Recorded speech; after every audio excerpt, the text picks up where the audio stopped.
कहा जाता है कि जिस जीव के भीतर भगवान को पाने की सच्ची प्यास जाग जाती है, उसके लिए समय, जन्म और परिस्थितियों की कोई बाधा नहीं रह जाती। वह अनेक जन्मों तक प्रयास करता रहता है, क्योंकि उसकी एक ही चाहत होती है, प्रभु के चरणों का स्पर्श। नमस्कार मित्रों, ज्ञान कुंज चैनल पर आप सबका स्वागत है। मित्रों, एक प्राचीन कथा के अनुसार क्षीर सागर में भगवान विष्णु शेषनाग की शैया पर विराजमान थे। माता लक्ष्मी उनके चरणों की सेवा कर रही थी। उसी समय भगवान के एक चरण का अंगूठा शैया से थोड़ा बाहर निकल आया और समुद्र की लहरें प्रेम पूर्वक उसका स्पर्श करने लगी। उसी क्षीर सागर में रहने वाले एक छोटे से कछुए की दृष्टि भगवान के उस दिव्य चरण पर पड़ गई। उसके मन में एक अद्भुत भावना जागी।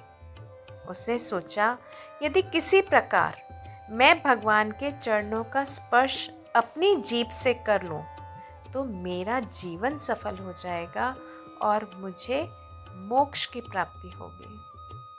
यही विचार लेकर वह धीरे धीरे भगवान की ओर बढ़ने लगा, किंतु भगवान के अनन्य सेवक शेषनाग की दृष्टि उस पर पड़ गई। उन्होंने उसे निकट आते देखा और तीव्र फुंकार भरकर उसे दूर भगा दिया। भयभीत कछुआ तुरंत वापस लौट गया और कहीं छिप गया। कुछ समय के बाद फिर से अवसर मिला तो उसने फिर साहस को जुटाया। इस बार जैसे ही वह आगे बढ़ा, माता लक्ष्मी ने उसे देख लिया और स्नेहपूर्वक परंतु दृढ़ता से उसे वहां से हटा दिया। परंतु कछुए ने हार नहीं मानी। वह बार बार प्रयास करता रहा। हर बार उसे रोक दिया जाता, फिर भी उसके मन की लालसा कम नहीं हुई और इसी प्रकार समय का चक्र चलता रहा।